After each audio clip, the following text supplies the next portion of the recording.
Action. Everywhere action. Elijah, your blood is something.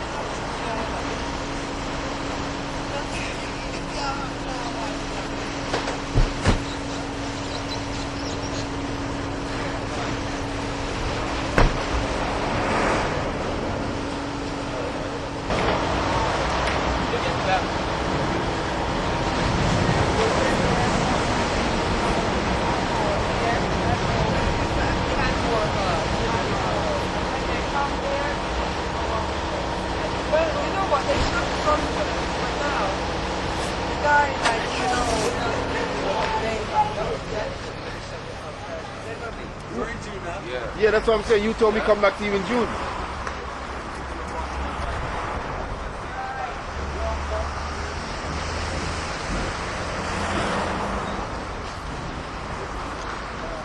February. So now we're gonna go to business affairs at Jetstar. You know? Palmer, the famous Jetstar. So we're going to the business affairs department. So we're carrying the kids so they can get some. So this is a very important lady. No camera, no camera. No camera. I can see that just the way she's sitting there. We can become in life. That's the kind of angle. We're anti-gun, anti-knife, you know, that's the whole thing. MDMX and Code 7 are trying to bring these together. Well, I'm Hugh Francis. Yes? Let me welcome you, first of all, gentlemen, to what is probably the flagship of British business, period, and then probably the home of UK reggae. Not just in the UK, but across the world, we're probably one of the biggest, certainly in the UK, if not in Europe. We won't go too far to find anything bigger than we are in terms of reggae music and in terms of our commitment. My name is Hugh Francis, and I want to get to know you very quickly. What's your name? What's your name? And yours? Troy. You are? Elijah. Ricky. Russell Riley. This guy, I used to play as well. I used to play the Great guitarist this as well. And this 90 degrees. That's right. Eddie Grants and people like this. Yeah. Well, we grew up around the same area over in North London, and they had a band called Black Slate. They had a massive hit with a track called Sticksman, which I think went into the UK national charts. So you have among you someone who's already been there, and somehow we got to inject him with a kind of inspiration again to remember those times, because believe me, what you've done in the past, you can do again. And what others have done, you too can duplicate that. There's a little youngster that I used to know over in Tottenham, and that youngster, he was about that tall, and I used to put on what was known as talent shows called Star Search. And this youngster, this little black guy from Finsbury Park, he was a better Michael Jackson than Michael Jackson was Michael Jackson.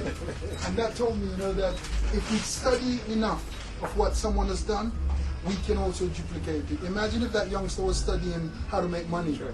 And if he was able to duplicate Michael Jackson better than Michael Jackson, I believe that if he was able to duplicate what someone who's making money and being in business, he'd be able to do that too. So I'm saying to you that coming here today, I don't want you to just imagine that you're coming up some steps. I want you to imagine that you've come up some very special steps in terms of your life. You understand me? You've come up now at a level where you have no reason, no excuse for not going out there now and being successful. Come, let me take you into my office, and that way we can have a little one-to-one. All right?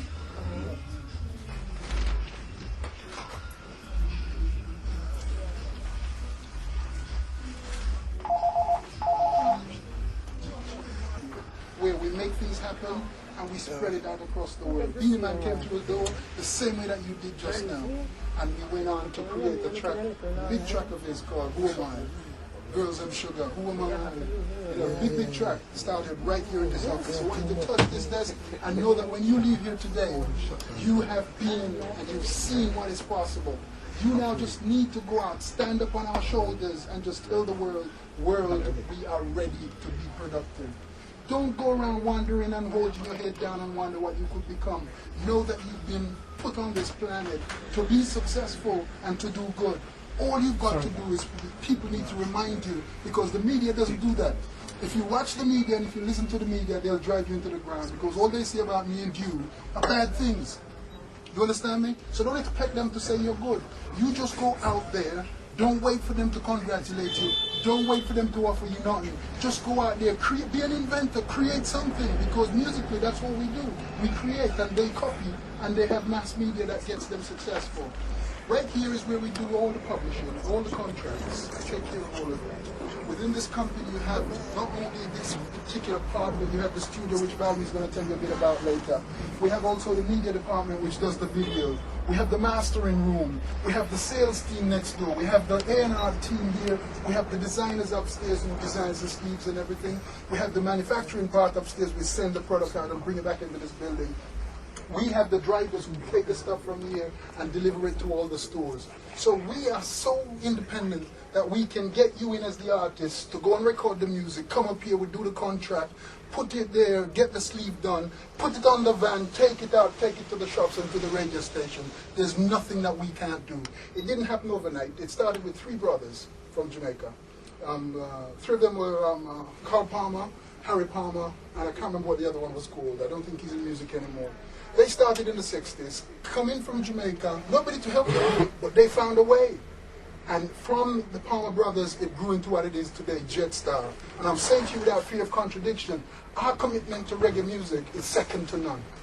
You know, we do everything possible to make sure that people get access to reggae music.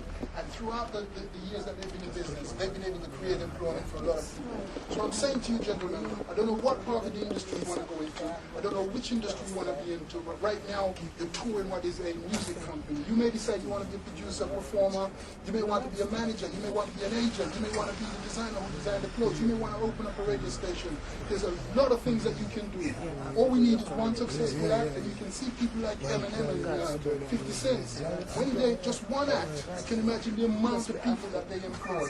So all we need to do is just create successful acts, and a lot of them will be going through that. But you know, guys, I'm saying to you, I grew up in Tottenham. I didn't have too many people around me either. But I, growing up in Tottenham, I decided I wanted to play the guitar. And that's how I met up with people like Russell Roy that lives in London. And I just went about finding ways to make it happen. I didn't know how it was going to happen. But I'm saying I don't care what anybody tells me. That's where I'm going. And every day I'm pushing further and further and further. And you know what? As people see you in that way and that kind of spirit, people will say, you know what, I'm going to help you to the next step. And the next person sees you and they say, you're trying hard, they say, I'll help you to the next step. And people will be ready to help you if you prove that you're helping yourself. And that's all you have to do. Gentlemen, I don't want to talk too much. I think you got the idea, but you can ask me any question you want to ask me right now. But I want to tell you just before I end on that I believe in each one of you, and I believe that you can go out there tomorrow and make a difference. When you're successful, all you got to promise me is that you'll go back into the community and you'll see the youngsters and you'll tell them how you did it and you will give them a hand. That's all I'm asking in return. If you can do that, I'll consider then that we're on the road to success. Any questions? It doesn't matter what it is. Yeah. Don't forget we're friends, you know. I introduced myself, we shook hands. So don't be shy.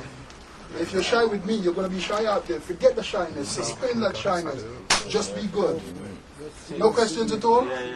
Go on then. See, like if you're producing, how would you go about making your stuff not get copied out there and not getting copied? Legal to.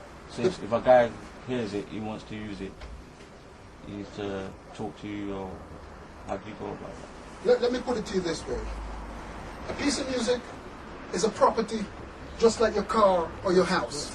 It's a property, and you who create that owns it until you license it to anybody else. When you make a piece of music, it doesn't matter if it's just words or a little practice on your guitar. But you don't own it until you copyright it, though. You own it the minute you think of it. Yeah, but you have to copyright it, because if you don't copyright it, someone could just take that and copyright it and that doesn't, it doesn't mean you didn't own it. What I'm saying is, you own it, but in order to protect that ownership, you've got to copyright it. You don't have to copyright it to own it. You already own it. That's why you can copyright it. The first thing you do is that you put it on cassette, or if you put it on paper, you just stick it in an envelope, seal the envelope up, just record the delivery, send it back to yourself, don't open it. If anybody comes up with another music that's yours, one day the envelope that you posted will have a post date on it. And you go into any court and say to the judge, here's an envelope, open it up, look at the post date, and see that it was me who created it 5 years ago. This man has only just created it. You decide now, judge, who had it first. That is one way to prove it. The other way is to join an organization, send it to them, leave it there, or go to your lawyer, go to your bank manager, or even go to anybody you know, tell them, lock that away for me. One day it's going to be big, and I don't want Bob Marley or anybody else to copy and then claim that it's theirs, all right? So you have to pay for that one when you send it to a bigger... Yeah, you have to pay. You join things. Everything in this, we live in what is known as a capital society, which is driven by capital. That's all it is, money. So everything is money. Yeah. But believe me, don't wait for the money to come. Just go and seek help. And there is always going to be an organization there that's doing it voluntary that will help you. People will give you advice. All right? So let me say this, gentlemen. Whatever it is you want to do, go out and do it. Don't wait for the perfect moment to come, to wait for it to fall in your lap. Don't just make a song and say, boy, I'm going home, I'm going to watch MTV Base and see my videos on it. It ain't going to happen like that. You're going to have to fight, you're going to have to push doors, you're going to have to kick doors down, people are going to slam doors in your face. You've got to develop a resilience to say, okay, some people say no. It doesn't mean no forever, it means no, not now. So you go home, you do some homework, come back to the same door again. Sometimes you may have to say, you know what, door, I'm going to have to force you open because somehow when I knock, you're not opening. But make sure when you do that you have something in your hand that is more valuable than the door, because he may tell you got to pay for that door. You understand me? Any more questions?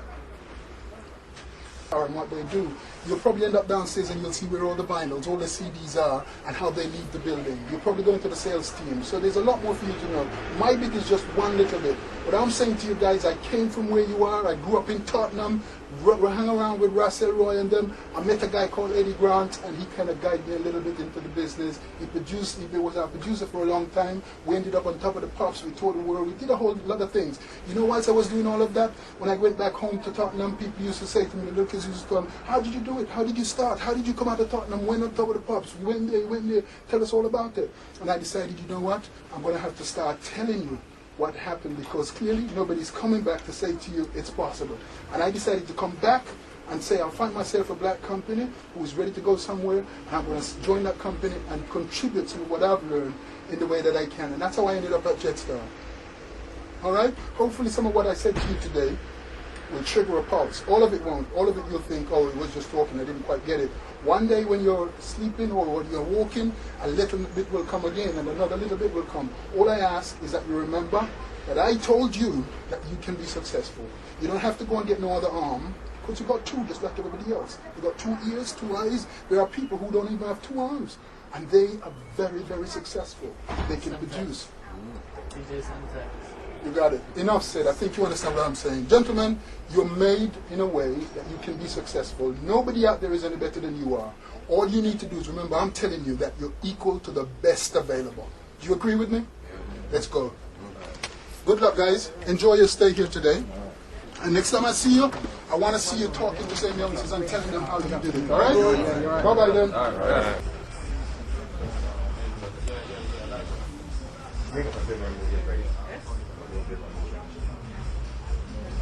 What section is this, Valerie? What section is this, Valerie? What section is this? This is the sales room. This is the sales Jetstar, yeah? Sales room where a lot of sales are made and all the record shops are contacted. Oh, is it? How to get our Big stuff out there. artist. Just to know what you're doing as well. You've been an artist. Yeah. Sorry, Tony, can you tell them what you're actually doing here? Okay, well this is the main sales office for UK. So basically our job in here is to every week we have new releases coming through all the time. Some of those are full price ones, some of them are mid price, some will be CD, some will be vinyl, some of them will be American imports. So our job in here is to serve the customers and to communicate. And by communication, what I mean is that we all have our own customers. Each person has a customer base, so obviously we get to know that person. And our job is to communicate what's coming in. You know, I've got some really good 7-inches here. You know, there's quite a lot of good dancehall this week. It's Bounty Killer, Cable to Anthony B. Sizzler. And the next thing is we've got a new album, and we've had a good one the last 2 weeks. It's happened to be Grime. And this guy Shizzle is one of the hottest artists in grime, so we've been pushing that one. And you know, we're telling our customers, each shop, each chain store outlet, because we have direct access to some of the chain stores as well. We're going through with them the list of everything new and trying to encourage their interest on behalf of the artists and on behalf of the labels. So you know, it's challenging and it's interesting, and often we'll run special promotions where if we look at one catalogue and if a dealer buys so many, you'll get one free and stuff like that to encourage them, you know. But that's really one of the main functions in this office, and obviously to serve as well, because we get incoming calls and the customer might say to us, oh, I've got a customer in the shop and he wants to know everything you've got on berries. So we're going through the Berries Hammond list of what's in stock at this moment, and then he's maybe got the customer behind the counter whilst you're on the phone with him, and he'll come back, you know, he'll go back to that customer and say, look, on berries you can have that out, that CD, that CD, that CD. So we're here as well to serve, to answer queries, you know, anything really. It's so from here you supply record shops as well? Well, yeah, that's the whole, everything I've said the last 5 minutes is about supplying record shops, because when I'm finished with that order, then I run it through the computer, and then that goes into the CD department. Then the CD department picks everything they've got and they tick off, and then from there it goes downstairs, and then that's where the packing's done, and that's where they'll finally invoice the order. So my phone call in here, or any of my team here, the team that's doing an order, and then that will go through the various departments, and so it will go out tonight, you know, it'll go on the courier, or it'll go by post. And Jetstar are very good with our customers, because some distributors, they have minimum orders of, say, you know, £50, £100. With us, we're very good with the customers that if they only happen to want 2 today, then we send out 2, and they just get charged for that product, you know. So we make it easy for the customers that we deal with. But yeah, it's an interesting challenge every day, because some days, you know, feel a bit more free-flowing than others, and you know, you're obviously creating as much enthusiasm as you can around what you've got. And then you get trends. You suddenly get a trend where a rhythm like drop leaf is hot, and dealers are phoning us, I want more drop leaf, you know, because it's a fast runner. So you get that sort of situation as well. But you know, you get to realise that in reggae it's all about the different factions. You know, there's the dub element, there's the lovers element, there's the dancehall element. So and we'll get some customers who'll say to us, I want to spend so much, you know, put some stock in covering those different areas, so that, you know, we're putting in stock that hopefully when a customer walks into the shop, whatever part of reggae they like, there's going to be something there for them. No, my uncle picks up. Yeah, good. Well, I hope he gets good service. But that's the main thing, to leave that mood with the dealer, that when he phones you, he gets good service, and that we're good on communicating, so that when we finish with the call, he knows everything that's coming that might interest him. And that's another point, actually, we get to know the taste of dealers. Some dealers are mainly vinyl. You know, some dealers are stronger on dancehall than, say, they are on some of the old retrospective stuff. Other dealers in London, they'll be in a market or whatever, and they sell all the old stuff, you know, the early King Tubby and Inner Heights, Fuji Bantam and Studio One and Treasure Isle and stuff like that. So you know that with that particular dealer, when you get any stuff in that's retrospective, classic old, go straight to that dealer, because he loves that old stuff, early roots. So, you know, it's interesting. Task every day. Frightens me a bit now. The younger people, and the reason why the younger people frighten me is because they seem to want everything for nothing. You know, That's what I was going to ask. How do you get past the freebie? What's the? I can't remember, but yeah. I mean, like, basically, that's frightening. download it. In the long term, that is frightening, because if everybody who's young wants something for nothing, now you're going to buy that film, I'm going to copy it, I don't want that CD. The danger is there's going to be nothing left, because it's very, very costly even putting a single out. If you guys get to that stage of putting a single out, number one, it's very costly, and number two, for how many you put out, only one will actually day, because it's the law of averages. So investing in the music business is a big thing. It's a lot of money. You know, doing promotion, doing adverts. You know, one advert can cost 500 quid or maybe £2 grand. And if we end up in a scenario where everybody wants to run it for nothing, it'll all grind to a halt. Can't happen. Imagine how much it costs to make Gladiator as a movie. You No, it would be mind blowing. It'd be mind blowing. So that's one thing that, looking into the future, it scares me a bit because you can't go that route. Not really. You know, it's a very selfish individual route. What sort of music do you distribute here?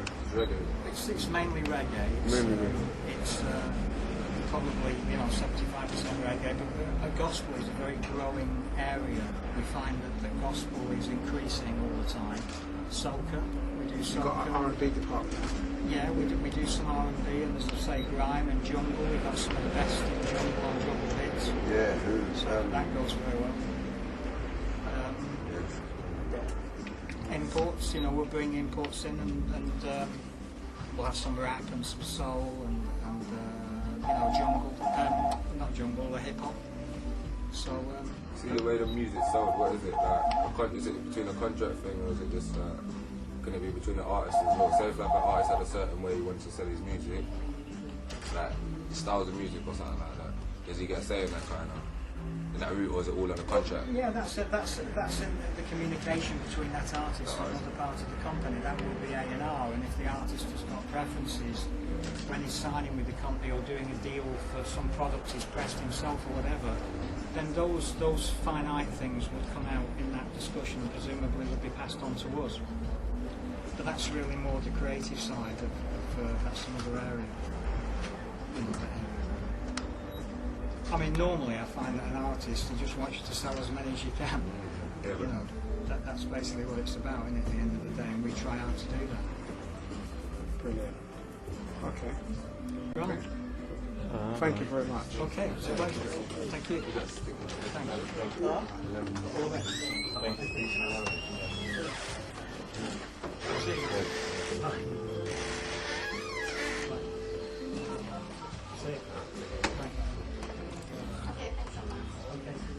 There's a big time TV thing around there, so talking now.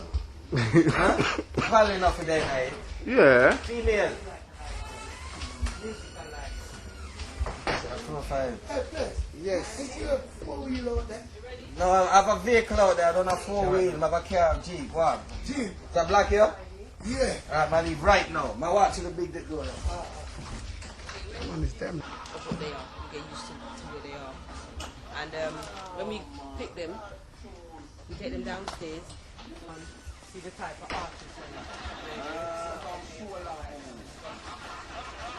You can walk them around, you know what I'm saying? Yeah.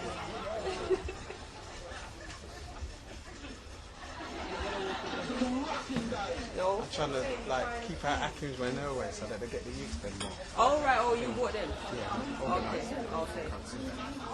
From where? From Summit.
He wants to be a star. He's talking so loud, everything would have climbed up like a mouse and not be seen.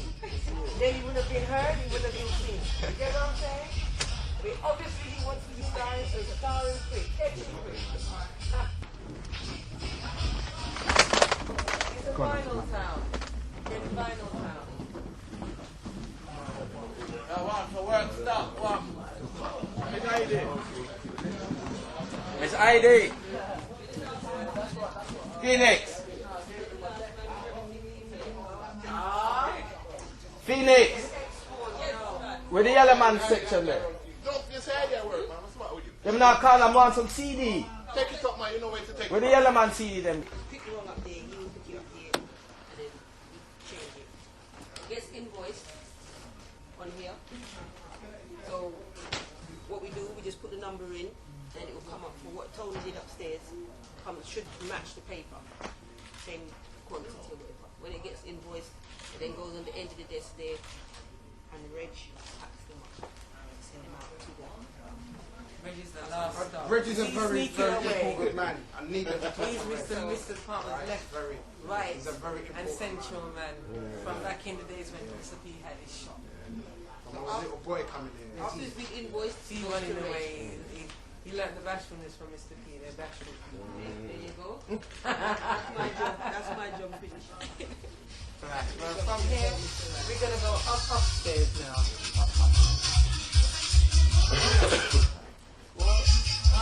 I like this. I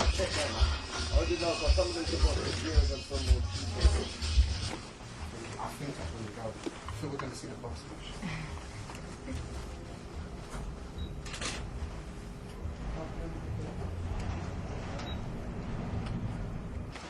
The archery. All the CD covers and all the posters get made. Yes.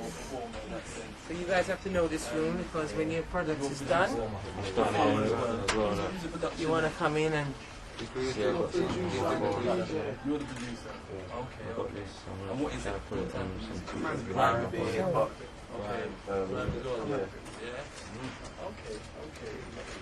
And that's the definite difference. Hey? You got a new style of reggae. yeah, well, you know, That's grime reggae. Who would want to hear it then, you know? See, no one ever comes with their stuff. Everyone He's got his stuff. He's got his stuff. Look, he's got some stuff that he's there. He's a young photo trying to do his own little artwork. He's brought his little stuff. Yeah, I mean, you know what I mean? It all happens here. And we get loads of people, whether they're hip hop people, young people like you lot, man, coming in with their CDs all done already, the music's all produced and whatever. They've even had the artwork done, the CDs all compiled and created and that. And basically, we just manufacture it for them and distribute it. You know, even they may not even want distribution, they may know already how they're going to distribute it as well. So you might know a lot of men like that as well, because there's so many people that come here. So yeah, it seems like there's a lot of you lot that seem to be into quite entrepreneurial. I don't know where that's come from. Maybe you've not seen the Americans or something. Because back in my time, boy, no one was on that at all. You know what I mean? But I suppose there wasn't no avenues to do it. You know what I mean? You might have had the talent, but you didn't know where to actually push it and control it yourself. You know what I mean? Yeah, but that's all right. in a way, I do approve. So you guys are the ones that release all the reggae hits that I see on TV and that. Yeah, it's all us. I mean, the video stuff, I don't know if you've seen Karen downstairs. No, we're not up there yet. We're going to get there She soon. creates all the videos, depending on what client we have. She creates the videos, she creates the look for them. Ding ding and all of that. Videos, as in like the ragga videos or R&B. What we see on TV. Yes. Yeah. The higher there's a structure to it as well. Because depending what type of video you want, obviously the more money you got, the better. But obviously still, you'll still get a reasonably good video, even at the lowest. So what is the lowest quality, and what's the price of the lowest quality video? Well, that's when you go down this here, you will get that information. We'll know that when we go into the production manager. Because I swear I saw, anyway, I'll show you where you are. You may well have done actually. Good vibes, they talk. Well, yeah, I like to see like coming in quite positive. And like I say, most of the young people that come in here, they really do seem to be in control of most of their stuff. Yeah, I mean, and they know where they're going with it and how they want to put it out, which is quite unusual. You know what I mean? And it seems to be like filtering in like that. Everybody that comes in, oh no, we know where it's going. We know what we're going to say. We know what shops it's going, all the independent record stores and whatever. They even know about putting it into the bigger stores like H&B and stuff like that. So again, it's quite a surprise. Like, right, okay, you don't really need me. I just put your thing out and get it printed then. You know what I mean? So it's nice to see. trying to see what's quite good. I'm pretty sure what direction they're going to. An artist coming from inside. Depending on how long you want to spend on it. If you want to spend like, I don't know, because I know people's budgets are tight. Obviously they'll come to some sort of arrangement, but if you wanted a bit more time spent on it, to say like, I don't know, a day, you're looking at, I don't know, maybe £200 or something like that. You know what I mean? But, you know, things can be arranged, especially now you lot are trying to do your own thing. We're always willing to help, you know what I mean? It's not like set in stone. It's not like, oh, well, you have to pay that. No. If you see potential, there's potential there, then obviously they may even ask for a bit of investment. They might want to invest in so, you know, let's go. Not set in stone.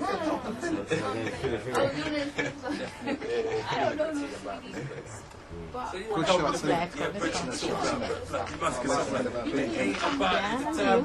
You really have to get out of that mentality whereby helping Bridget out, Bridget and help myself out, help yourself out. Obviously, I need to, you know, I'll pay for whatever you have if I want it. You know, if you've got a good enough product, I'll buy it. Simple. But don't try and hit your bench all the time, trying to angle. You can't do that anywhere else. Can you go into Tesco and angle? You can't go into B&Q and angle. You can't go nowhere and angle. It's a business. That's it. End of. You know what I mean? That's how business works. That's it. That's the mentality. You know, the sooner that happens, the better. Absolutely. I could see it happening. It was mine. It's easy. It's fine. I just was. He's the one him, like they're a year older than me. Like him and a couple of boys from his year, the one that got here. I think so. Have you been to production, Philip? No. He's further down the corridor. That's his neck of the woods as well. But he can tell you, yeah, there are ways to do it. You know what I mean? And obviously, this company's looking at particular ways to kind of combat certain things. Obviously, piracy being number one. Because you do an X amount of pounds. If you've got a product out and it's fresh and brand and it's a hit, and someone, well, just take one person and they've got to burn it off. Yeah, that's it. You know, I mean, if they're willing to potentially buy a decent printer, like let's say they buy a top-end printer, they invest in the best paper quality, and even buy the jewel case, because you can get these jewel cases. Yeah. You can just put your thing up, that's it, and sell it for like £4, £3, and where's you? You know what I mean? You're begging bread trying to, and it's your thing, you created it, and someone's selling it for that. You know what I mean? So that's a potential problem. Yeah. What are you? No, well, see, that's Otis' department. I was just going to ask you, how do you guys combat? Well, yeah, that isn't me. That isn't me personally. I don't really know how they're trying, but they are trying. You know what I mean? They are definitely trying to, trying to put blockages on certain things, but it's a hard thing because it moves. You know, once you find a way to defend against one thing, someone else finds it. It's like how people thieve cars and stuff. It's like, oh yeah, we've got the best mechanisms, and then the next look of Wi-Fi somewhere doing it, and he's into it. He's into it already, and it spreads like Wi-Fi. And then you have to. It's the constant. You keep it's in motion. It's always in motion. You just got to keep ahead of the game or try to. You know what I mean? That's all it is. I mean, having things like, you got facts, and even on the American ones, they got federal badges and all that on it. That doesn't deter nobody. If they got a way to crack it, they'll crack it. You know what I mean? It doesn't mean anything. A man's willing to sacrifice himself and burn how many thousands of CDs just to make some change. So, you know what I mean? It's a tough thing to deal with. Business, you know what I mean? That's reality, and that's what the company is like these face every day. You know what I mean? So, yeah. But like I say, speak to Philip, we'll give you a bit more in-depth information. All right then, sir. Thanks a lot. Okay. Can you tell the young men what you're basically doing here? What exactly? What are you doing? It's accounts, and it's royalty department, and Hero works as a purchase ledger, and one lady is on 6 is doing such ledger. And there's a Sikisha, she comes every Friday and sort out the whatever temp jobs. Thanks. Right, let's go through and see Philip. Come on. Thank you. Hello, I'm Effie. You're right, love. Fine, thank you very much. Nice to meet you. That's right. I'm mad because I'll put it all together. You see me? Okay. All right. So you can tell them what you're doing here. Put together to put the albums together that we put out have to come through here. So we're responsible for making sure that everything goes out right. We coordinate the design, we coordinate the mastering, everything from A&R comes up through here, and so our duty is to make sure everything goes out correct. We then obviously have to place the orders with the plants for whether it's CDs, DVDs, cassettes, posters, enhanced CDs with videos on them, anything it is, we place those orders with plants. We use plants, a few plants in the UK, a couple of plants in Europe as well. You have to juggle around a little bit to make sure you've always got that turnover of products coming in. What's that, distributors, right? So yeah, What's that? so CD pressing plants, DVDs, For example, vinyl. if you wanted to have a product made, you come to Philip and how much it's going to cost you to do your CD, your artwork, he'll give you a round price for everything. That's what he's actually saying. And the final product, even down So to for the... something like this, yep. Yes. how much, all in all, including the artwork, the packaging, the obviously you lot do the CD as well, the Manufactured CD itself? Yeah. Right. To get something like this manufactured from your artwork already completed and your CD master completed, with the VAT, you'd look at about £530 for 1,000 units.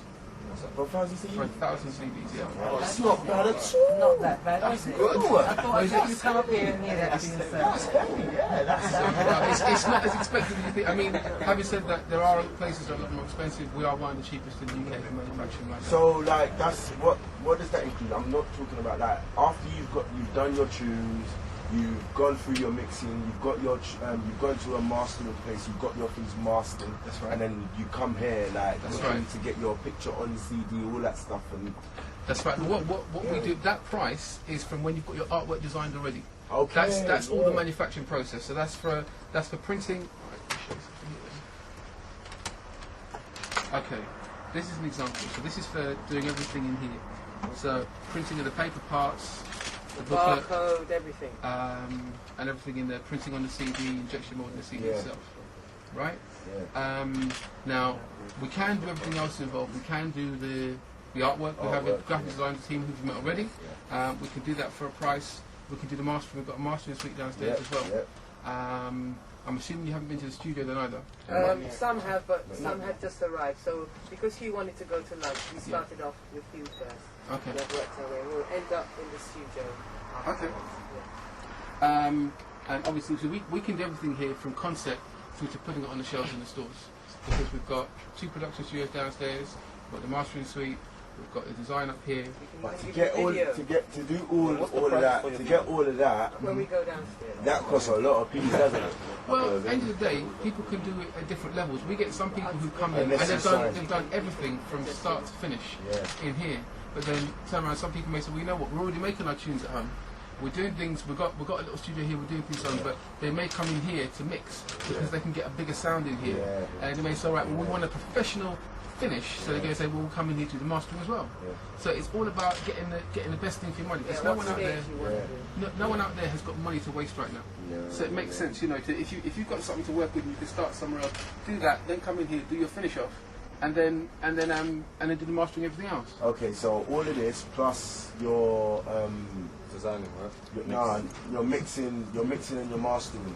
How much would that cost?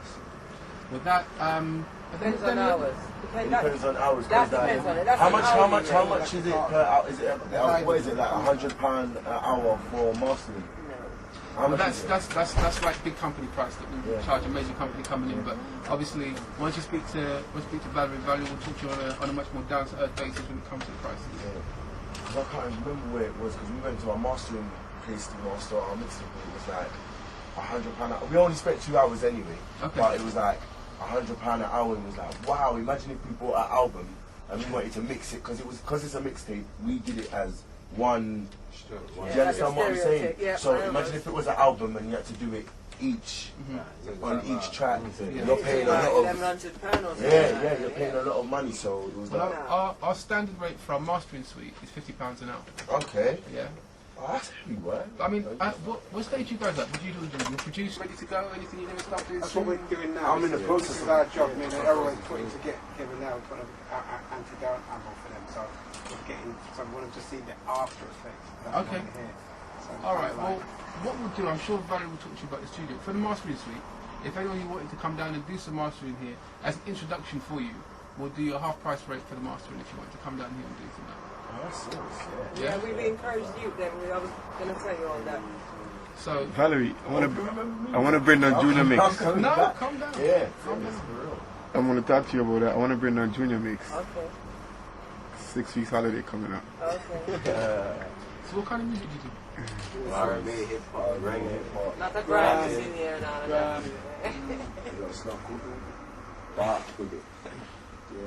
Wait, though. Everyone varies. So like a King's Junior, I just put hip hop reggae. So how long have you guys been doing that now? I've been in it for years. Like, that's why I'm asking you all these questions, because I was around, I don't know if you know Martin Moulton. Good. I was around him for a little while doing some stuff like, and but yeah, like basically I was around him for a little while, so I gathered a lot of information from him as well, having it being what it was, but I still gather information still. Well, I think all the time you spend in an industry, particularly one like this, you're going to learn lots of things, some negative, some positive, but you can take a positive out of anything, because even something bad that happens to you, you learn something good from it. You know how not to approach something next time, or how to safeguard against something going wrong. So, it's all good. Thank you very much. You've been great. Thank you. Thanks for coming down. Likewise. Good to see you. Thank you. Thank you very much.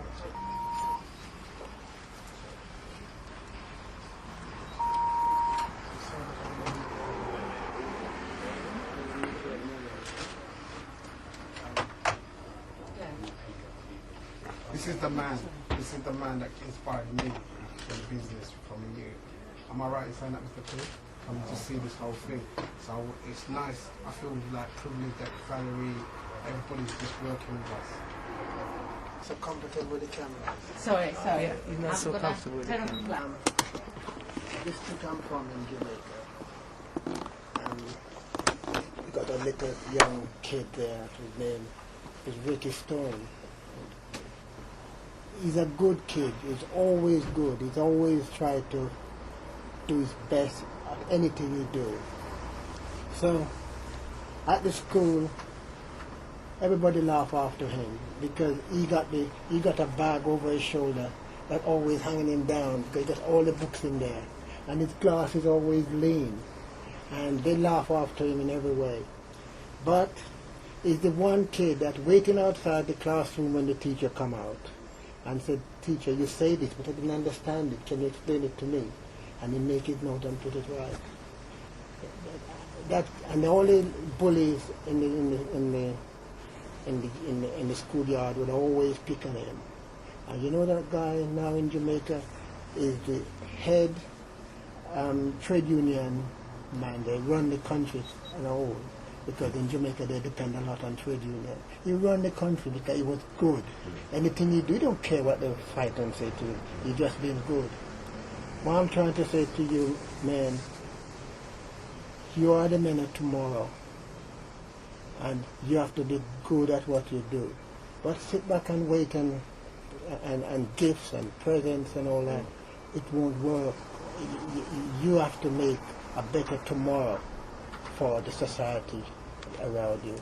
And any one of you men could be in a seat like this 10 years from now.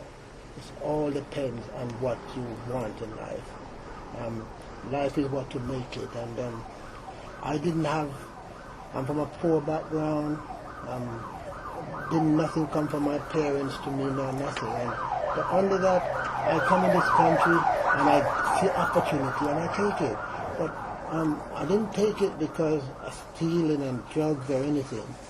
I go out to get the job done. And whenever I do anything, I always be good at it.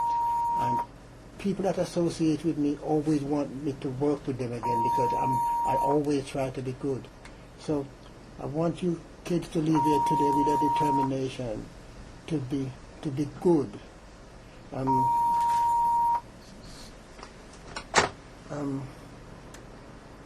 Another point, the black women in this country, right?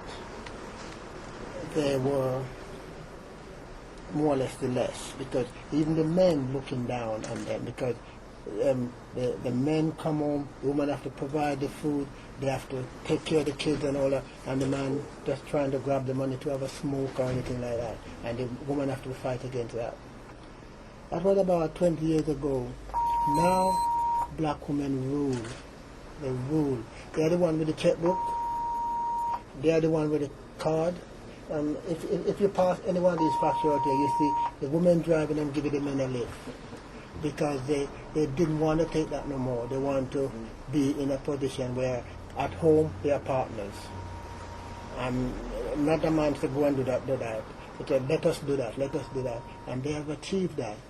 The men then bring home their money now and they share it and they plan the future together. First time it wasn't like that. Man, drop the money, take as much as you can to smoke and in the pub.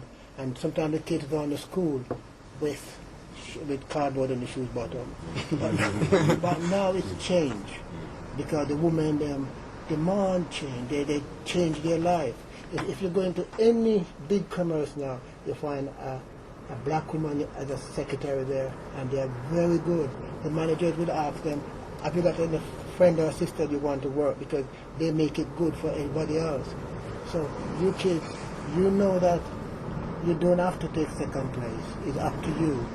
And especially in an industry like the music industry, a lot of men, they choose not to work for anybody. So they come into this industry and we create an industry for ourselves where we don't need nobody. We make the record ourselves, we press it ourselves, we take it on the break and sell it ourselves. But if you're going to come in and make beats to sell, it's no good tum-tum. You have to listen. What's happening? Why is Capital playing that? Why is Kiss playing that? And then you tune to that. If you want big money, you have to go for big beats. Look at the American kids then. And now, in any company that they associate with, they are partners because they demand to be a partner because their action create that opportunity for them. So I would like to see 5 years from now and 10 years from now, if I'm here, if you're in the music business, I have to be associated with you more. I'm glad to associate too because you're bringing so much to the industry. And if it's not this industry, anything you associate with. You see all these people who sacrificing to support you. You must make them be proud of you and say, boy, I was glad I make an effort for that kid. Look what him today. But it's not that you're doing them a favor to be here. They are supporting you to be good for tomorrow. Because we need a better nation. We need a better society. The footballers, the boxers are making big contribution because they're good at what they do. And remember first time people used to fight, or even the black fighters fight, and they couldn't win on points. They develop a system that they can win. They do a knockout punch system. So there's no question who will the fight. So I want when you men leave here today, you leave with a determination to make something of your life. You pick out something that you want to do. Even window cleaner, you got to be the best window cleaner. Absolutely. So whatever you do it the best, and it will come. All right, that's brilliant. That's brilliant. That's brilliant. Thank you, Sophie. So where have you been? Where have you been so far? Which part of From the middle to downstairs to the very top. Boss. Anybody know the importance? You know the importance of mastering? Because I know. All right. So because the mastering basically. Everybody good? For the mastering is like the final chance to make it happen. The thing is that you can't take it lightly. I mean, I used to look at it as like, okay, well, you push up levels a bit, you kill and stuff like that. But it's only after you realise that when you're playing your stuff against something else, then it's like, well, how come it don't sound right? Or how all right. So what basically happens is that you record a track. Obviously you know that, but you record a track, and I'd say every step of the way it needs to have professional ears. Every step of the way. So it's like, for argument's sake, if you've got Neptune doing your beat for you, you know that the beat's going to sound a certain way. But at the end of the day, if it's done on a laptop and it's hasn't been mastered, done in the bedroom and stuff like that, with their proper ears, then you know they can only do so much. But that all depends on the quality of your studio as well, isn't it? Well, there you go. There you go. So it's about, in terms of your ears, in terms of your experience, in terms of how where you know your equipment, etc., etc. I mean, you can do anything anywhere, just as long as you know the limitations and how to work around them. So with the mastering now, basically what we do is focus on volume, frequency, and space. Not to say that we can make something that's of a bad quality sound like, I don't know, like a but we can get it close to. Yeah, definitely. Yeah, I know.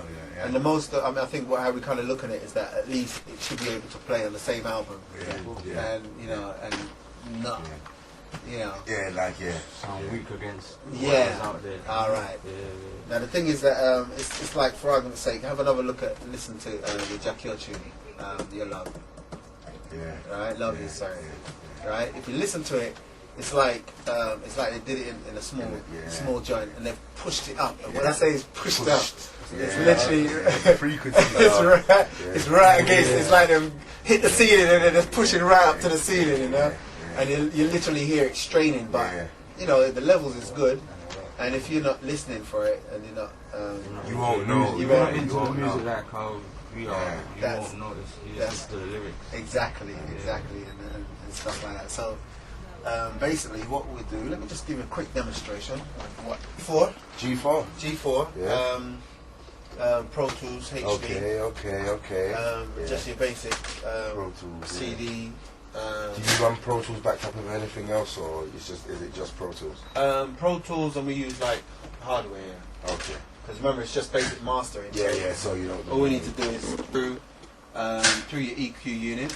All right, let me just give you a quick demo, so you kind of know what's going on. This is. Let's see. So, for argument's sake, we might have. I mean, you might say, okay.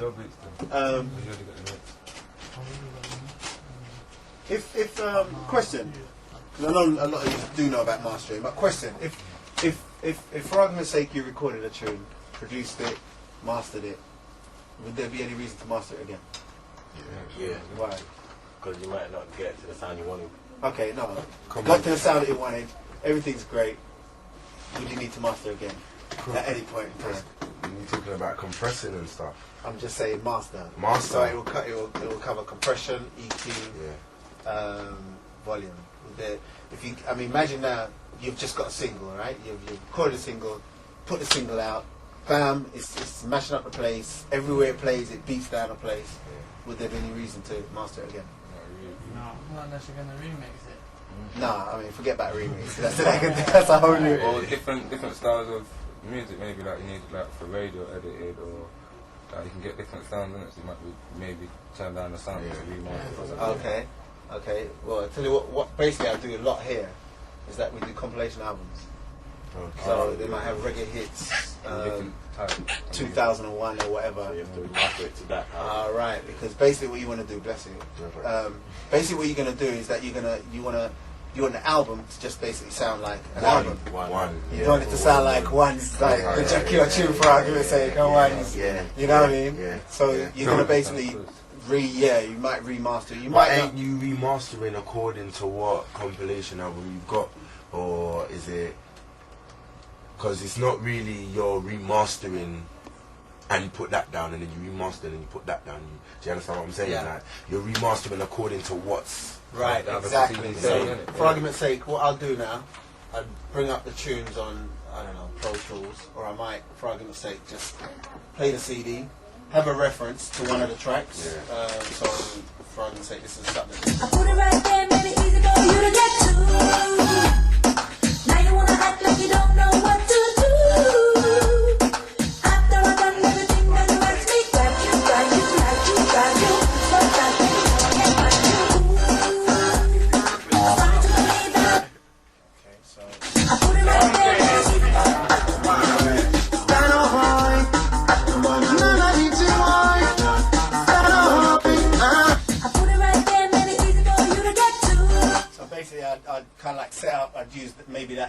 that might be, I don't know, one of the tunes of the compilation, and I'll just. I put it right there, made it easy for you to get to. So you can hear it's still a master, but it's still got a slight. I put it right there, made it easy for you to get to. I put it right there. I put it right there, made it easy for you. No bother with it, no bother with that. Let the monkey from your fire. I put it right there with it, no bother with the crap. Let the monkey from your. I put it right. Stand on high, stand on in the high. It's not coming. I put it right there, made it. Where do you want it? I put it right there, made it easy for you to get to. I need you alive. I said no bother with it, no bother with that. I put it right from off on your back. No bother with it, no bother with the stand. I put it right. I need you alive. I put it right there. Roughly, that's basically roughly, huh? I mean, and that's and basically that's basically. What's that piece of equipment there? Well, this here is the magic button that I don't normally show, but no, I'm just joking. It's just actually a volume control because we normally use like the. Is that the main volume control? Yeah. Are you working like? Basically, I know about this. Is this that main? That's just all that is. It's just going to the speakers. Yeah. That's all that's doing. So, okay. Basically, we had the Pro control, but literally one day last week I switched it on and it just wouldn't switch on. So that's in the repairs now. So we needed something to go to the speakers because it's coming straight from Pro Tools to the speakers. Not good. It's very frightening now. So basically, that's basically what mastering is about in a nutshell. Obviously, you wanna have the best quality that you can, but you can master on your computer as long as your ears are kind of tuned. These speakers here, I would even though I've got equipment at home and stuff, I've got what make are they? M&K. M&K, yeah. Miller and Cruzel or something like that. But I would always recommend, if you can, is if you believe in your product enough, spend the money. Spend the bills, yeah. You know what I mean? Because the thing is that these speakers here, even though, as I said, I've got equipment at home, it's still not the same. Yeah. When I come here and I play something that I might master at home, it's like, it sounds alright, but you can get the fine tune here. Final touches here. And even though, my ears are tuned to a certain level, the speakers, you're only as good as your tools as well, And I mean, each speaker you're looking at $3 grand a speaker. Studio speakers, though. You know what I mean? And then you've got they're not you've got the sub underneath here, which is like 500. Yeah. So you understand? So, looking at 12 to 13 grand. Yeah. How much is this piece of equipment? This day you're looking about, I think it's about 3.5. 3.5 grand. Yeah. It's a serious piece of equipment. And then this here is like, this here is about $1 grand, about $2 grand. But do they both run in concurrent with them, in conjunction with each other? Yeah, I mean, basically just plug. That's an amp. This is the equalizer. Yeah. This is the compressor. Oh, that's the compressor right there, yeah. All right. So basically, what we did is we've got the CD coming through here. So these are just the different sets. This is just a disk drive. It's a good sturdy disk drive for this kind of work. Not to say that you can't use your regular disk drive, but it's just that this is the workhorse, so we can, it basically does what we need it to do as a disk drive. We've got a CD machine, cassette machine. Obviously, some people still want stuff going from cassette, and a DAT machine. Now most people just bring CDs or whatever, but you still have the odd DAT. Everybody know what that is? Yeah.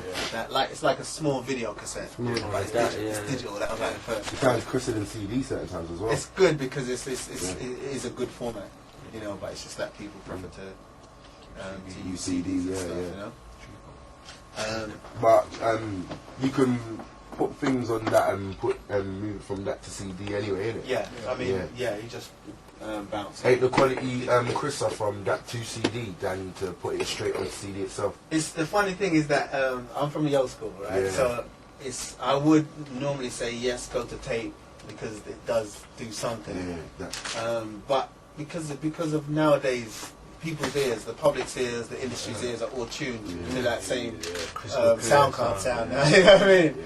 Whereas I'm really, for me, I like to listen to tape, you know, and that kind of stuff. But in saying that, when you listen to Dre stuff, and you know that it's coming straight from the tape, and it just sounds big and thick. You know what I mean? But in general, everybody's ears are just tuned to that digital sound. You know. So basically, what with Pro Tools, just like it PC stuff, but just a bit better in terms of quality. It allows you to I can plug everything up to Pro Tools, and then I can actually use them as inserts. So I can patch it in, patch this in through there. You only need one of them. 'Cause I see some people have like 6 you only need one if you're doing everything, like doing the mixing and all that internal. The other thing that people tend to do is use it like a tape machine. So, for argument's sake, you know, the separate sounds, you've got your kick drum, your snare drum, hi-hats, vocals, and whatever. Everything goes separate on tracks like this. Now, normally, for the lower budget, you'd mix everything internally. But a lot of people, most people agree that if you had all those things separate and ran it into your mixing board separate, it will have a different sound. I don't know whether it's better or not, you know, but because the camera's running. But you know, it sounds different. So some people prefer these only have 8 outputs.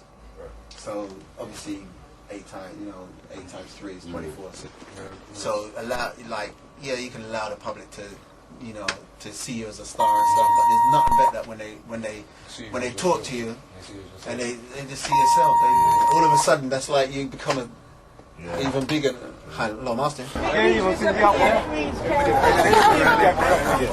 seen this one yet. I think you got camera to pose with. We ain't got cameras to pose with. We have to use them. I want them to know who's who. Because this is a very important establishment. These are young guys. Can I record the vocals down? They don't know nothing about the business. Everybody, because you know who's important. Everybody's important. Yeah. I can't take pictures of me. People thinking on camera. That time half of you done gone out on him. That's Mr. P. That picture done, yeah? It's very important that everybody knows what you are. Okay, well, let me focus on the speaking without that. Yeah. Okay,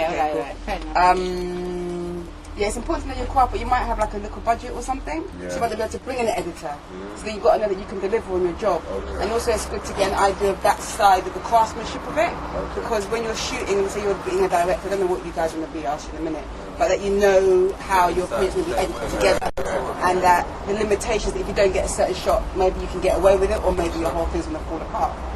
You know, so with filmmaking, there's very few people I know who don't know more than one thing. You know, most directors I know are also camera people, and that way you can also tell if someone's crap. You know what I mean? Like, what's that? What are you doing? You're paying someone to do camera, or bringing somebody in, and they're not even as good as you. You know, or you can direct them even better. Like, oh, you didn't get enough coverage, you haven't got enough cutaways. You know what I mean? Or enough street shots or something, because you know what you're looking for. Yeah.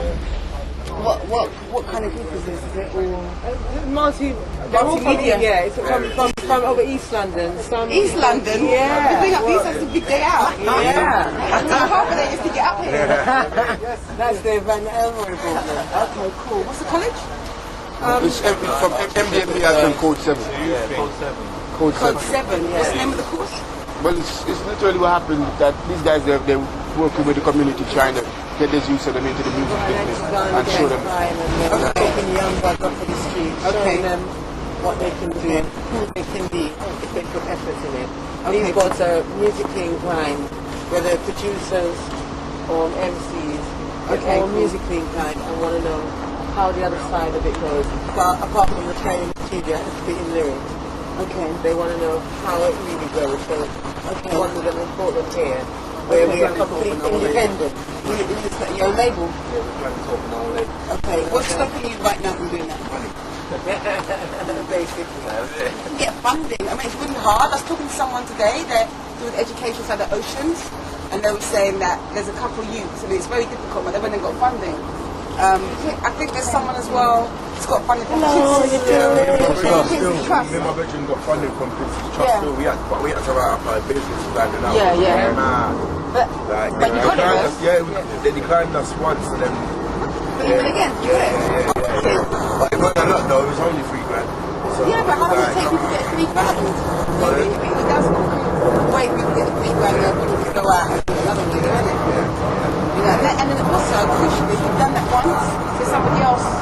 You know how that system works. With a certain type of mindset, I can't even buy some of that. There's more than 100 different forms of those bodies that give out money. Yeah. So once you've got into that, into the niche of that, yes, and then you need to find out there's different criteria within the music for youths, for the area. Do you know what I mean? There's different criteria that give out different forms of money. So you're already on track when you got there first time. Yeah. So apart from money, say if you have the money in your hand, what's else is stopping you? Have you got hit records? Have you got hit records? Well, how are you going to know if it's a hit? I finish off, then I bring that back to and she'll tell Are you giving it to DJs? You must have written that DJs, isn't it? So are your friends playing your music? Yeah. I'm a DJ. Okay.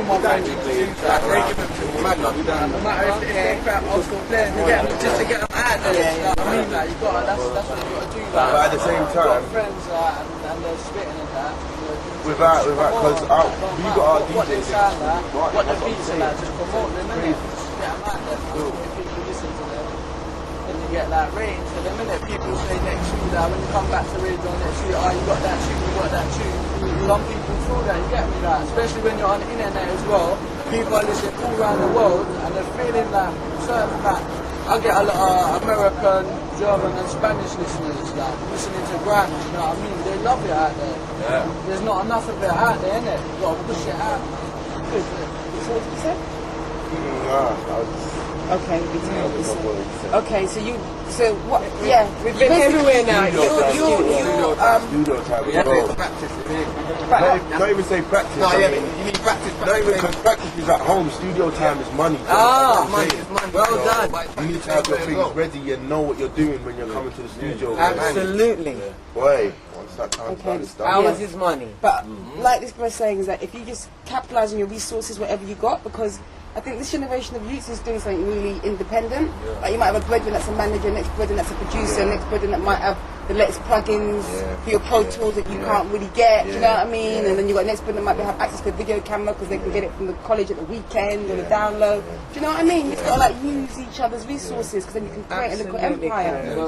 Yeah, that's the kind of well done. But one thing that's the kind of like the people our age nowadays, like some people when they see he's doing good now, they start dragging others down. You can't get involved in other people, yeah? That's why you're here, isn't it? Yeah, it's true. This is the first step, isn't it? Or one of the many steps, isn't it? So how many years did it take to get everything that you've got here in-house? Like everything that you need around you? Because it seems like like you did say, you don't have to go anywhere else for anything else. Do you understand what I'm saying? You got everything here. So how long did it take the whole establishment to get? There's a couple of departments which are fairly new. I mean, Jets has been around for about 30 years. It's like a distribution company, But then they recognised maybe about a decade ago, there's certain aspects they just want to bring everything in-house. So when was it? But the mastering...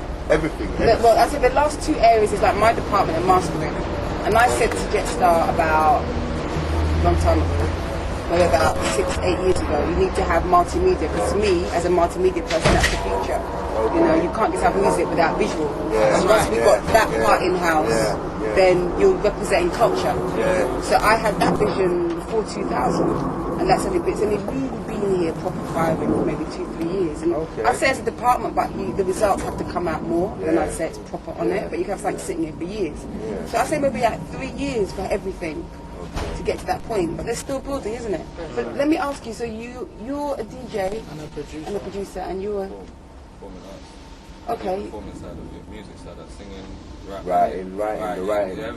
And filmmaking, you think? No, like performing, innit? Oh, performing. Yeah, I want to get into filmmaking still, but I've written a script, basically about my life, innit? So I want that to, if I was supposed to do something in music seriously, I want that to run alongside it, innit? Okay, and you? Yeah, writer and performer as well. Writer and performer. You're a teacher? Yeah, I'm the supervisor. Okay. Yeah, DJ and produce.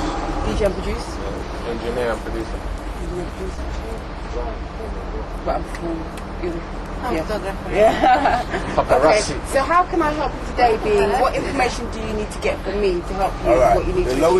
The lowest budget, yeah, for, alright, what's your, because you do the filming side as well, innit, shooting videos and stuff, what's the lowest budget for a video, and what kind of quality are we talking about?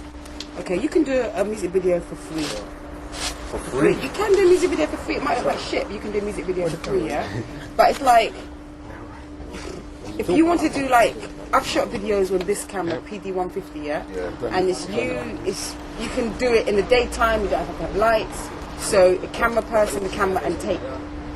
So I did a project using that camera, which basically was for free, but it's now number 2, it was number 4. There's a video website called Video C. Yeah. You know of it, it's like the box on the internet. Yeah, I'll show it to you in a minute. And I've done a video that was basically that's number 4 on that chart right now. Yeah, but and really it just really was my time, you know, and there's people who are big names in the national charts who are beneath it.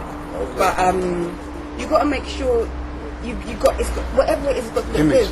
Yeah. It's got to be quality. You can say it for free, it looks shit.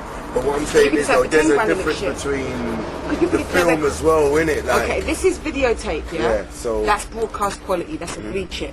That's what they use for video diaries or MTV. Yeah? If you're gonna do like something like EastEnders or proper TV programs, that's you go like to Digibeta. They use that on music videos as well. This is like a Channel U video. That's what I'm saying. That's Channel U. Digibeta is like MTV video. Slamming Channel U video, yeah? And then I'll show you some in a minute, yeah? And then up from that is new technology, HD, which is videotape but slightly cheaper, but it's good quality. So it's a standard video on this, couple grand, yeah? People can do it for more, people can do it for less. A standard video on a Digibeta, 5 grand. Standard video in HD, about 7 grand. People probably they can do it for more, do it for less, depending on who you're talking to. But that's what I would charge people, and I know I can give you a slamming job, yeah? And then a standard video on film. Now, film is what they use for films or MTV, an MTV base, yeah? That's 16mm film. That is, you're talking 10 grand. Whoa, you see, that's nuts. I'll show you it in a minute. 16mm is a format. That's like an English film or English music video. How long is the film, though? 35. How long? How long is the film? No, that's the format. That's the thing. Like, this is video. If the format is film, you shoot it on a reel. And then America, Usher and P. Diddy do them on 35mm. That's what they use to make blockbuster movies. Well, you could do, I've done a 35mm one for about 15 grand. But Americans, they don't know those type of money. It's more like 50, it's more like 100 grand, 200 grand. People like us do videos for $1 million. You see the kind of one that they use on the Adidas adverts and the Nike adverts. Make it like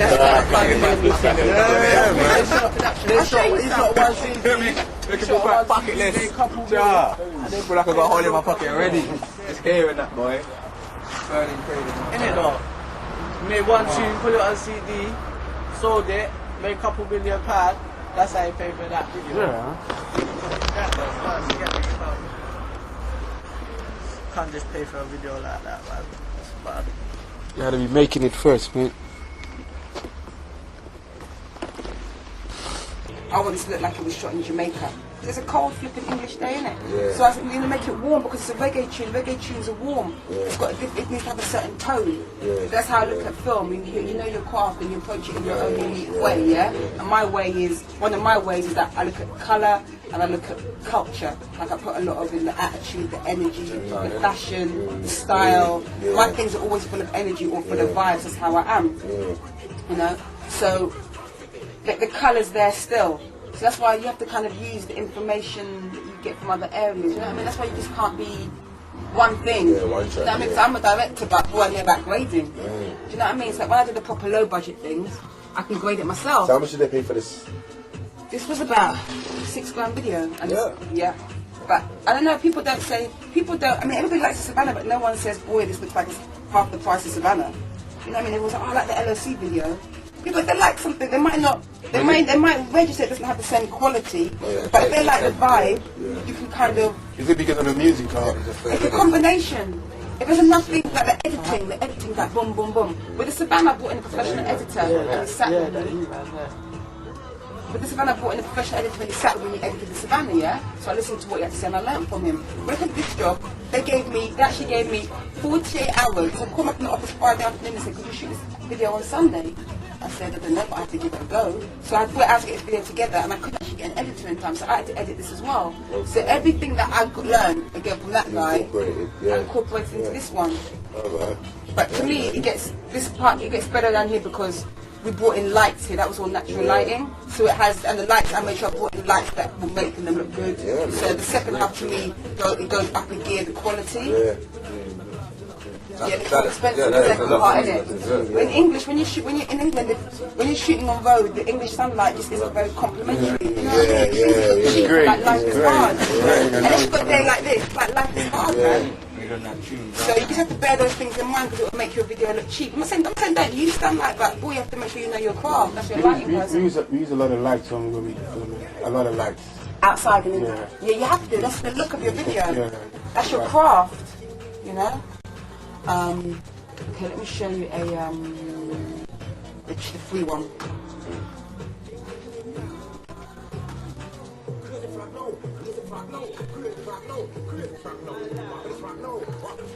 I'll show it to you here and I'll show it to you.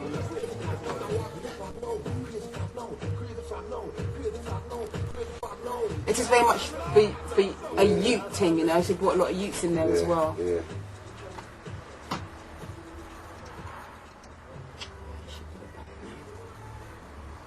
Oh, I wish I was a punk rocker with flowers in my...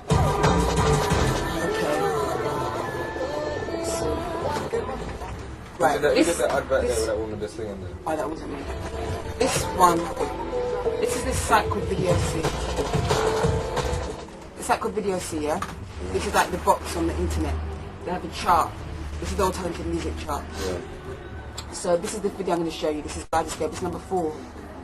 And its current average rating is number 9. And other people in this chart is like Nickelback, it's a big American group. And Red Hot Chili Peppers. That's like number 9. So the Red Hot Chili Peppers video will be about 50 grand, I would assume. Definitely, yeah, do you know what I mean? Sure that with that, yeah. No, but this one, this video I'm going to show you now. What I was just not seeing, like, was that you? Where? What? Jack there? Yeah. Yeah, man. What are you doing? You doing some I was well, from a company called Team Catchers. And this Code 7 and MDMD asked Hammer to come and follow them to come to see your jets that are running and stuff. Yeah. So what they going to do? They're going to put it on what happened, they're doing put a gun down, giving them a CD. Yeah, so it's time some kind of stuff. So all of this was like that. Yeah? So what do you do? Reggae and show? Nah, right now I'm doing a DVD still, you know, just some version in America. I drop like I put together some mixtapes from over here and send for some version over there, yeah? And then you want street mixtapes and them and like the mixtapes that I dropped that I put together, yeah? I just come over here, so I don't really have the backing over here like I used to live over there and stuff. And I'm just coming over here and getting the seat. So what I'm looking to do is I'm looking to drop a DVD to go with my mixtape. You know what I mean? Like, and then some of the artists, because half that song that come out with this youth, man, that is just a little bit. Never hear that in America. It never was. You have a card or something? No, I just reach over here. What I could do is I could give you my number, you know. I just reach over and write it down for me. Yeah, alright, just now. You have a pen inside there and a paper? Because I can go and do my own program and start making. Yeah, man. I do. You're making it and I'm running. Yeah, I know. I deal with the soca, but the soca ain't really push the money, you know what I mean? Yeah, you know what I mean? Because nobody doing it with the proper way. I see best pen, yeah? You have paper? You have paper? Yeah, we have paper. Right, down the number. Yeah, man, my name is Akeem. My name is Kareem. Ready?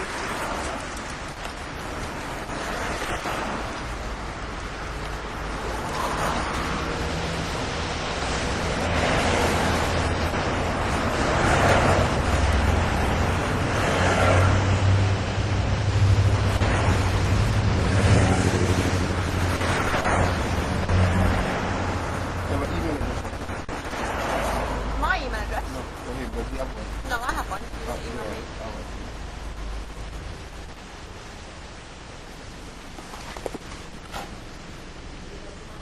As soon as I get back now, I'll send you an email so you can save it so you know.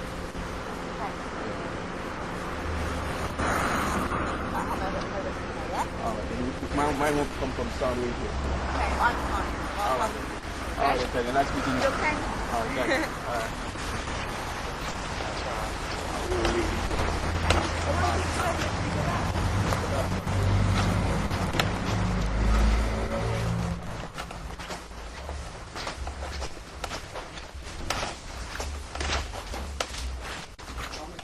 Yeah, stay there. Yeah, that's good. Let's just talk and read to him. That's good. You have to Hey, talk and now it's here to me. Filming? Oh my days. Yeah, even though there's no mic, but you know. Turn around to me a little bit more. Okay, that's good. So you can work it out. I wish for the microphone. The mic is right on the hive there, man. Get me? Huh? You say on the hype? Yeah, that's cool. Yeah. Yeah. No. I'm not talking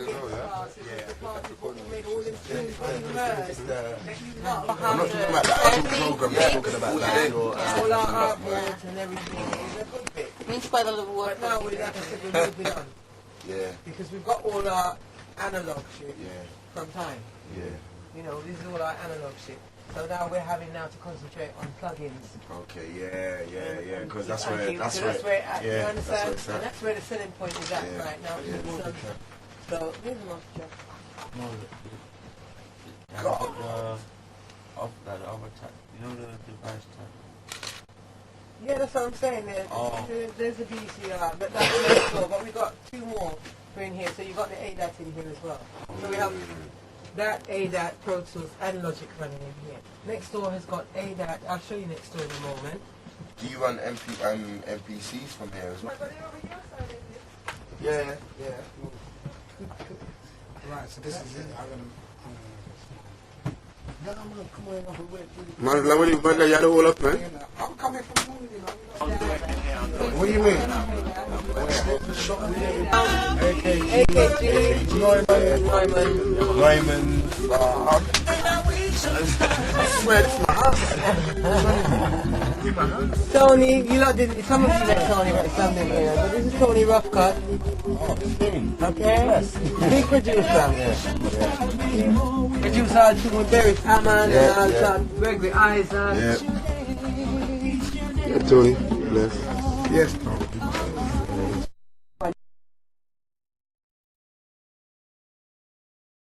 Video for Channel U.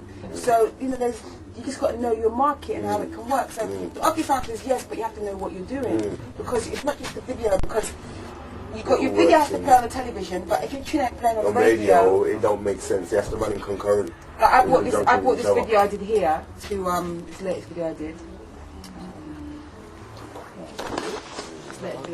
And they're going, well, I like the video. The video's nice, I like the tracks, so tell me when you get it on when you get it on radio, come back to me. So what do you mean, you're a video channel? If you like the video, put the video on the TV. It doesn't work like that. I want to know what's happening on radio. Otherwise I'm not going to support your tracks. Like, so it's like, the video does so, but it's not automatically mean. Yeah. Do you know what I mean? Like the Savannah one, everybody liked the video, but it didn't get much radio play. You know That's what I know about Savannah in a sense, because I've known him like personally, and it's like one of the video is really kicking that much, but where the sales is coming from. But like, a lot of the videos on Channel U don't get played on radio as well. Like they don't, but it's like Channel U is. I